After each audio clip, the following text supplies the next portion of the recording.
My father used to say that buildings have souls. He believed that concrete could sing and that glass could hold memories. He was an architect, a poet of steel and stone, and together with his best friend, he founded Aethelred and Vance, a firm that became a legend in the world of design. My father was Vance.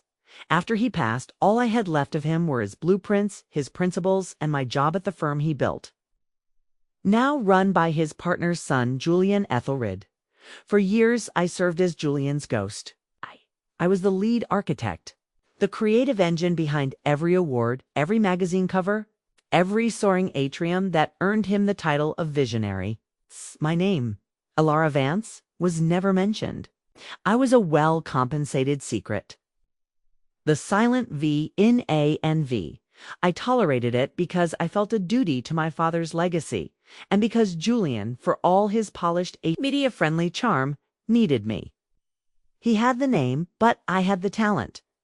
Our latest project was the bid for the Olympus Tower, a contract that wasn't just a building but a chance to redefine the city's skyline. It was a legacy project. For 6 months, I bled for it. I poured every ounce of my father's teachings and my own soul into a design I called the Helios. It was a marvel of biophilic design, a tower that breathed. It featured a spiraling exoskeleton, integrated vertical gardens that cleaned the city air, and a revolutionary central atrium designed to track the sun, bathing the core in natural light throughout the day.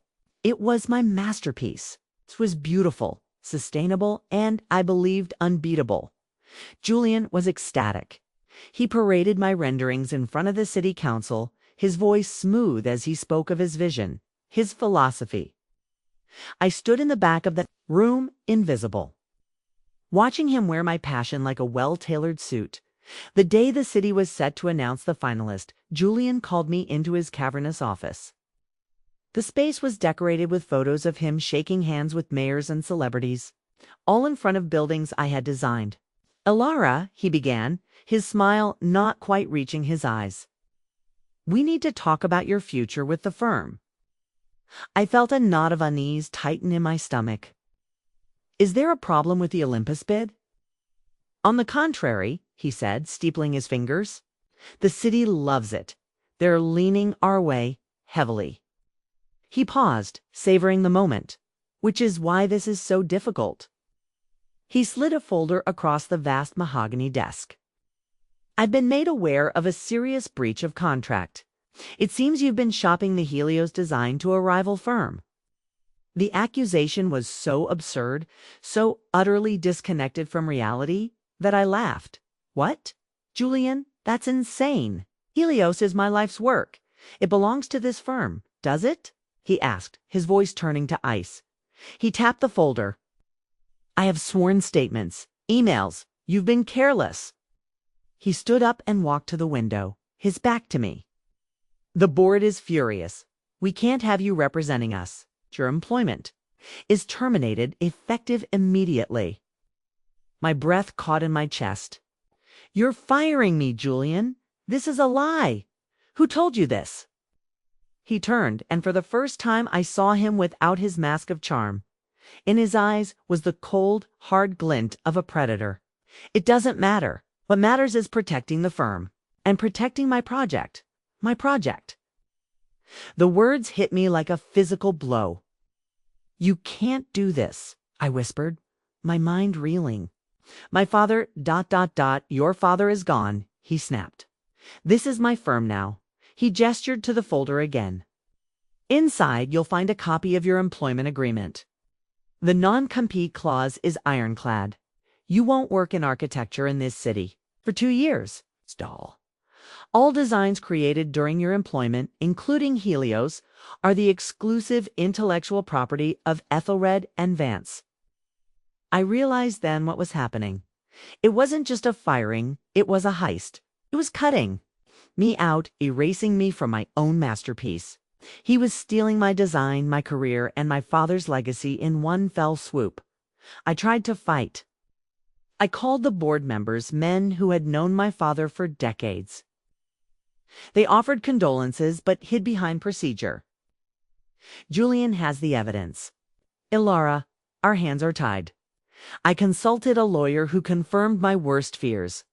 The non-compete was legal, and proving he had falsified evidence would be a long, brutal, and expensive fight I was unlikely to win. The next day, Aethelred and Vance was officially awarded the $100 million Olympus Tower contract. The newspapers ran a full-page photo of a triumphant Julian Aethelred standing in front of my design. The headline read, "Aethelred's genius redefines the city." I was left with nothing but a severance check and a legacy in ruins.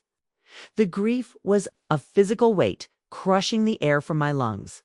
But as the days turned into a week, that crushing grief began to change. It crystallized.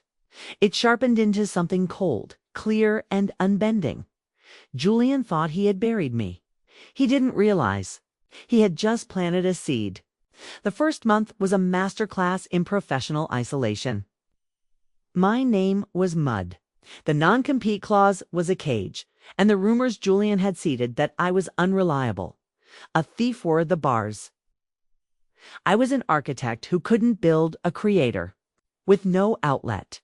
The silence was deafening.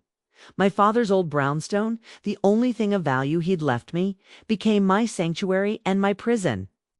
I spent days poring over his old journals, his sketches, his meticulous notes. I was searching for a connection to him, for some guidance from the past. What I found was a purpose. One rainy Tuesday, my doorbell rang. Standing on my porch, holding a battered cardboard tube, was Ben Carter. Ben was a firm fixture, a senior draftsman who had been with A&V since the beginning. He was a cantankerous old cynic with ink-stained fingers and an unshakable loyalty to my father. "Heard you got the boot," Ben grunted, stepping inside and shaking the rain from his coat. "Kid's a real piece of work, isn't he?" Kid was what? He always called Julian, despite Julian being in his 40s. "He stole it all." "Ben," I said, my voice cracking. "I know," he said, his gaze softening. "We all know. Most are too scared to say it." He placed the cardboard tube on my dining table. I, however, am 2 years from retirement and my pension is locked. So screw him. He unrolled the contents. They were the original partnership documents for Aethelred and Vance, along with years of financial statements and old project files I had never seen. "I've been doing some digging in the archives," Ben said, his voice low. "Something about this whole mess felt ... familiar." He pointed to a clause in the original partnership agreement. It detailed the intellectual property rights, stating all designs were owned by the partners. Then he showed me a revised document, dated a year before my father's death, signed when he was sick and undergoing treatment. It reassigned primary ownership of all firm IP to the Aethelred Family Trust. My father's signature was shaky, but it was there. "Julian's father pulled this same stunt on yours," Ben explained, his words landing like stones. "Not as loud, not as brutal. But he waited till your dad was weak and pushed him out of the equity, turned him from a partner into a high level. Employee Julian isn't just a thief, Elara. He's carrying on a family tradition." The revelation struck me with the force of a physical blow. This wasn't a singular act of betrayal. It was a generational theft. My father hadn't just lost his health. He'd been robbed of his life's work by the man he called his best friend. And now the son had done the same to me. My simmering anger ignited into a cold, white-hot rage. This was no longer just about my career. This was about reclaiming a legacy. "What do you need?" Ben asked, seeing the change in my eyes.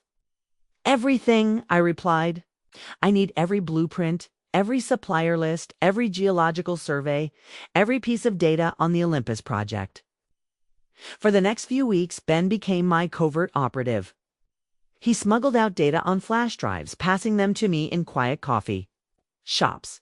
I built a fortress of information in my father's old study. I worked with a furious, methodical intensity, channeling my grief into analysis. I started with the materials. In my Helios design, I had specified a new, revolutionary type of self-healing concrete and a specific brand of photovoltaic glass from a high-end German manufacturer. They were expensive but key to the tower's sustainability and structural integrity. Digging through the supplier contracts Ben had procured, I found what I was looking for. Julian, in a cost-cutting measure, had swapped my specified materials for cheaper, cosmetically similar knockoffs from a Chinese supplier with a dubious track record and falsified green certifications. He was building my tower as a cheap imitation, a beautiful, hollow fraud. A slow, predatory smile spread across my face. Julian wanted to build his legacy on my design. Fine. I would make sure he built it on a foundation of lies. I created a new online identity, Archimedes, a nod to the ancient Greek who exposed a fraudulent crown. I set up encrypted emails and anonymous accounts on the niche architectural and environmental forums that true industry professionals read. My revenge wouldn't be a single, explosive event. It would be a campaign of 1,000 cuts. I would become a ghost in Julian's machine, a whisper of doubt that would grow into a roar of failure. He had stolen my blueprint, but I still had the master plan. And my plan included demolition. Julian Aethelred was riding high. A&V had officially won the Olympus Tower contract, and his face was plastered on every business journal and architectural magazine. He was the industry's golden boy, the visionary who was single-handedly dragging the city's skyline into the 21st century. But beneath the shimmering surface of his success, I began to lay my charges.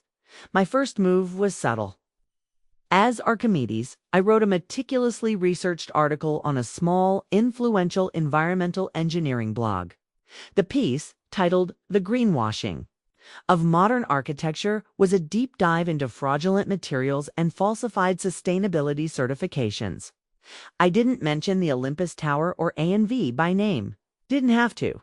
I simply detailed the exact technical specifications of the cheap Chinese materials Julian was using, exposing how they failed to meet international standards. I included data from their own falsified lab reports, which I'd annotated to show the inconsistencies. The post was dry, technical, and utterly damning. Within a week, it was being passed around by engineers and eco-activists. The certification body announced it was launching a review into the supplier. It was a tiny tremor unnoticed by the mainstream press, but I knew it had sent a jolt of panic through Julian's supply chain. Next, I targeted the design itself. I knew every strength and every potential weakness of the Helios Tower because I had designed them. Julian had the blueprints, but he didn't have my process, my thousands of hours of simulation and refinement. He only had the final product. I started a whisper campaign on popular architectural forums and in the comments sections of articles. Praising the project, Archimedes would post insightful, seemingly innocent questions. Incredible design, I'd write. But I'd be curious to see the wind load calculations for the upper-level sky gardens. That kind of cantilevered foliage can create unusual vortex shedding. To a layman, it was jargon. To an engineer, it was a legitimate and tricky problem, one I had solved, but whose solution wasn't obvious from the blueprints. Then I moved on to the press. I created a fake persona, a retired structural engineer, and sent anonymous tips to a notoriously tenacious local journalist. You should ask Aethelred about his plan for mitigating hydraulic vibrations in the core elevator shafts. Ah! A tower that tall and slim can have issues. Julian's team, now led by a competent but uninspired architect who was completely out of his depth, was suddenly bogged down. They were blindsided by these public queries. Julian, in press conferences, became defensive and irritable when forced to answer technical questions he didn't understand. He'd provide clumsy, evasive answers, promising his team was on it. Looked less like a visionary and more like a flustered manager. The most powerful person to notice was Sophia Rossi, the city planning commissioner. She was a razor-sharp operator who had championed the Olympus project, tying her own reputation to its success. She called a meeting with Julian to ask for assurances. Ben, who was present to take notes, reported the entire exchange to me. These public concerns are becoming a distraction, Julian Rossi had said. Her tone businesslike but with an undercurrent of steel. I need your team to release the final engineering analysis to my office so we can put these rumors to bed. This was a blow Julian hadn't anticipated. He was forced to hand over his engineering reports that were based on my work, but completed by a team that didn't fully grasp the nuances. They were sufficient to pass a standard review, but I knew they wouldn't hold up to the intense scrutiny that was coming. Julian was beginning to feel the pressure. He was winning, but he was no longer enjoying it. He was building his monument, but I was haunting it, pointing out the cracks in the facade before the first brick was even laid. The stress was making him paranoid. He ordered sweeps for bugs in his office and started questioning the loyalty of his own staff. He was living on a knife's edge, and he didn't even know who was holding the blade. The foundation of lies was setting, and soon it would be ready for a stress test. The groundbreaking ceremony for the Olympus Tower was a lavish affair. The mayor, the city council, and Sophia Rossi stood beside a beaming Julian Aethelred, all holding silver shovels. As he plunged his into the dirt, I watched on a live stream. From my father's study, a cold sense of anticipation settling over me. The trap was set while Julian was celebrating. The city's independent technical review board was running the final, most rigorous battery of simulations on the tower's structural plans. This was standard procedure for a project of this scale, but this time they were using a new state-of-the-art simulation software. One renowned for its ability to model complex dynamic forces. 2 weeks later, the call came, not to me, but to Ben, who relayed the news with grim satisfaction. It happened, he said, his voice a low rumble over the phone. They found it. It was the flaw. A deliberate, subtle, catastrophic flaw I had left buried deep within the design of the Helios atrium, the magnificent sun-tracking heart of the tower. The blueprints Julian had stolen were 99% perfect, but in the 1%, I had hidden a time bomb. The complex geometry of the atrium, when subjected to the specific torsional forces of a 100-year storm, eventa, rare but mandatory planning, scenario would create a harmonic resonance. The simulation showed that under those specific conditions, the tower wouldn't just sway, it would twist. The structural supports around the core would fail, leading to a catastrophic collapse. The project was immediately red-flagged. All construction permits were frozen. The news, when it broke, was an earthquake. The Olympus Tower, Julian's masterpiece, was fatally flawed. Panic ripped through A&V. Julian's engineering team worked around the clock, but they were lost. They were trying to patch a problem they didn't fundamentally understand. The flaw was not an error in their calculations. It was an integral part of the design's DNA. The only way to fix it was to redesign the entire central core. A change so fundamental it would require years of work and effectively kill the project. Sophia Rossi, her own career now hanging in the balance, summoned Julian to her office and read him the riot act. The city was facing a billion-dollar hole in the ground, and she held him personally responsible. Desperate, bleeding millions per week in carrying costs, and with his reputation evaporating, Julian finally understood. There was only one person on Earth who could solve this puzzle. My phone rang. It was Julian's personal number. I let it go to voicemail. He called again and again. Finally, I answered. Elara, his voice was strained, stripped of all its usual arrogance. We need to talk. I don't think we have anything to talk about, Julian, I said, my voice as cool and calm as a frozen lake. Besides, I'm bound by a non-compete, remember? Forget the non-compete. He nearly shouted, I'll waive it. Just ... Name your price. I need you to look at the atrium design. There's a problem with the torsional dynamics, is there? I asked, feigning mild surprise. That sounds complicated. Don't play games with me, he roared. his desperation boiling over. I know you can fix this. Come to my office now. We will work this out. The confrontation I had been planning for months was finally here. I felt a surge of adrenaline, pure and cold. All right, Julian, I said softly. I'll be there in an hour. We can talk about ... your project. I walked into his office, the same room where he had shattered my life. He looked haggard, his expensive suit rumpled. The triumphant photos on the walls seemed to mock him. Here's my proposal. He started immediately, pacing like a caged animal. A $1 million consulting fee, you sign an NDA, you fix the flaw, and we all walk away. I laughed.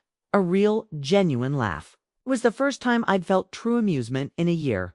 His eyes narrowed. $1 million? I asked, slowly walking towards the large window overlooking the city. $1 million to save your $100 million contract, to save your name, to save the firm my father built and that your father stole from him. The color drained from his face. What are you talking about? I know everything, Julian, I said, turning to face him. My voice was quiet, but it filled the room. I know about the cheap materials. I know about the falsified green certificates. I know how your father pushed mine out when he was sick. And I know about the flaw in the atrium. I paused, letting the weight of it all land on him. There is no flaw, Julian. Not in the way you think. I designed it that way. I left that little time bomb in the preliminary drafts I knew you would steal.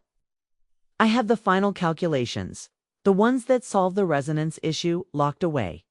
That flaw isn't a mistake. My signature. He stared at me, his mouth slightly agape, a look of dawning abject horror on his face.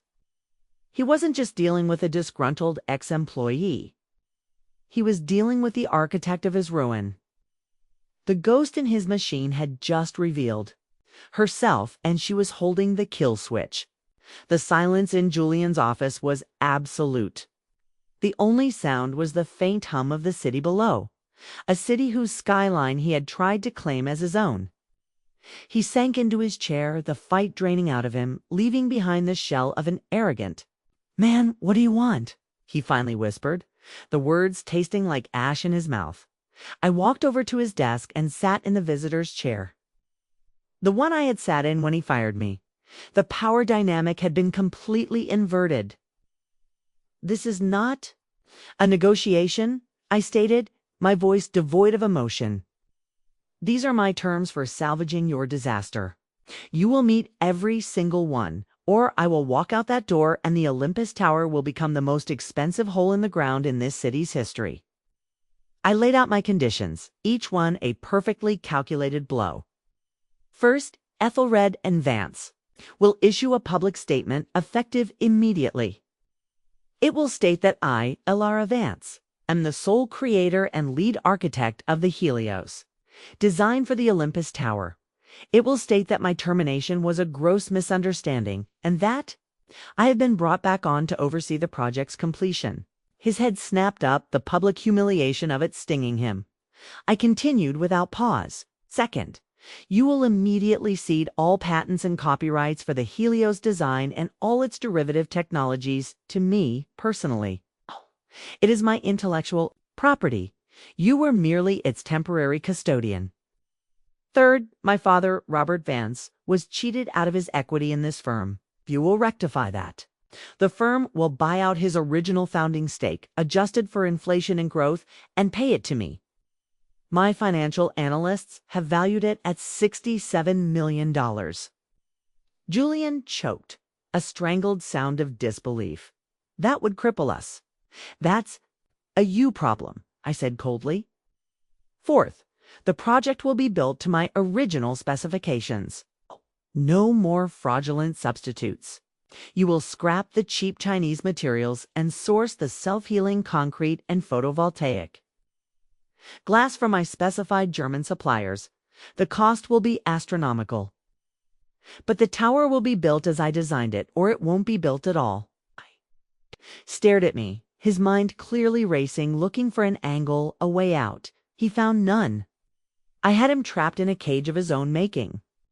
And finally I said, leaning forward, "You will personally apologize. Not to me, to my father. He's dead." Julian mumbled. "I know. You will accompany me to his grave. And you will tell him you're sorry. No one will be there to hear it but you, me, and him. But you will do it." This last condition was the one that broke him. It wasn't about money or business. It was about penance. A tear, hot with shame and fury, traced a path down his cheek. He nodded slowly, a barely perceptible motion. The aftermath was a controlled demolition. Julian, true to his word, met every condition. The public statement sent shockwaves through the industry. It was no longer a pariah. It was a prodigy, the hidden genius behind the city's most ambitious project. Money, a staggering sum was. Wired to an account I opened, true to my word, I provided the calculations that solved the torsional flaw. The project moved forward, but the massive, unforeseen costs of the authentic materials and my buyout crippled A&V Julian. Publicly disgraced and financially gutted, was forced out by his board within 6 months.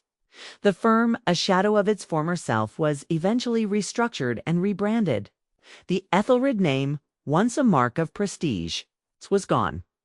A week after the contracts were signed, Julian drove me to the small cemetery where my father was buried. It was a cold, gray morning. He stood before the simple granite headstone that read, "Robert Vance, he gave our city a soul," and his voice thick with a humiliation more profound than any financial loss. He apologized today. I stand on the balcony of my new office, the headquarters of Vance Design. From here, I have a perfect view of the Olympus Tower as it climbs toward the sky. It is breathtaking. Spirals catch the morning light, and its gardens breathe life into the air exactly as I dreamed. It is my name, not Julian's. That is, now synonymous with vision. I didn't just take back my career and my father's legacy. I enforced a fundamental principle my father taught me, a structure built on a weak foundation. Whether of concrete or of lies, is destined to fall. Julian built his career on a lie, and I simply introduced a stress test he couldn't pass.